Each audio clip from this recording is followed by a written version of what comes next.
গতকাল ছিল সোনা মামের জন্মদিন। দেখতে দেখতে 4টি বছর পার হয়ে গেল। সেই ছোট্ট দুষ্টু ঋত্বিকা এখন ধীরে ধীরে বড় হয়ে যাচ্ছে। ঠিক 2021 সালের এই দিনে রাত্রি 9:17 সময় আমি ওকে প্রথম দেখেছিলাম। প্রথম মাতৃত্বের স্বাদ পেয়েছিলাম। এত কষ্টের, এত ব্যথার মাঝেও যেন সে এক খুশির মুহূর্ত। হ্যালো এভরিওয়ান, কেমন আছো সবাই? আশা করি সবাই অনেক ভালো আছো। তোমাদের সকলকে আরও একটি নতুন ব্লগে স্বাগত। গতকাল ছিল আমার সোনা মামের জন্মদিন, আর জন্মদিন সেলিব্রেট করার জন্য আমরা চলে যাচ্ছিলাম ওর দিদুন বাড়িতে। এবছর ওখানেই ওর জন্মদিন হবে, মানে আমার মা ওর জন্মদিন সেলিব্রেট করবে। তার জন্যই সকাল সকাল আমরা 3জন রেডি হয়ে বেরিয়ে পড়েছি।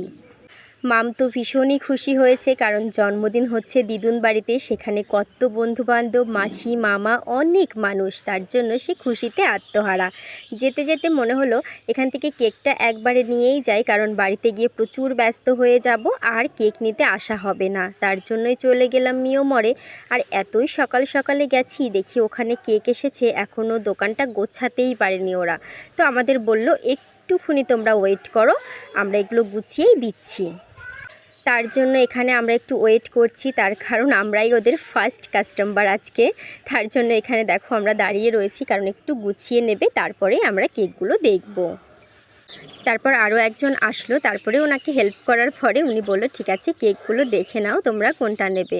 আর আমার দুষ্টুর এটাই পছন্দ হয়েছে, তার জন্য এটাই নেব, কারণ ওর স্পেশাল ডেতে ওর ইচ্ছাটাই সববার আগে।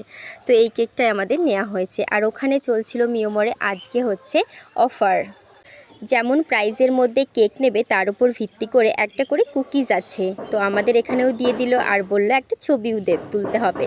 তার জন্য সেই ছবি তুলে নিলাম। আজ মিয়মরের ফার্স্ট কাস্টমার আমরাই ছিলাম। আর দুষ্টুর দুষ্টুমি তো সব জায়গায় করতে হবে। ও ওখানে ভীষণ খুশি হয়েছে। বাড়িতে আসার পর আর কোনো ভিডিও করতে পারিনি, প্রচুর ব্যস্ত ছিলাম তাই।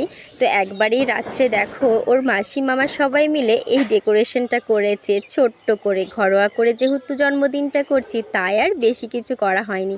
আমরা যেহেতু হিন্দু বাঙালি, তার জন্য কিন্তু আমাদের মিষ্টান্ন ছাড়া জন্মদিন কিন্তু একদমই সম্পূর্ণ না। তার জন্য মা এখানে ওর জন্য মিষ্টান্ন রেডি করছে। আর এখানে সব কিছু রান্নাবান্না কমপ্লিট হয়ে গেছে, থাল সাজিয়ে দিয়েছে। এখন ওকে দিয়ে ওখানে আশীর্বাদ করে তারপরেই কিন্তু কেক কাটিং করা হবে। এত খাবারের মধ্যে ও কিচ্ছু খায়নি, শুধু এই থালাটা যেটা দেখছো চিপস, চকলেট, ফ্রুটির, ও সেটাই খেয়েছে। তাছাড়া আর কিচ্ছু না, কারণ খাওয়ার প্রতি না ওর ভালোবাসাটা এখনও হয়নি। এখানে সব কিছু সাজিয়ে দেওয়া হয়েছে, আর ওর পাশে ওর মাসি ভাই সবাই বসে আছে। ও তো ভীষণই আনন্দ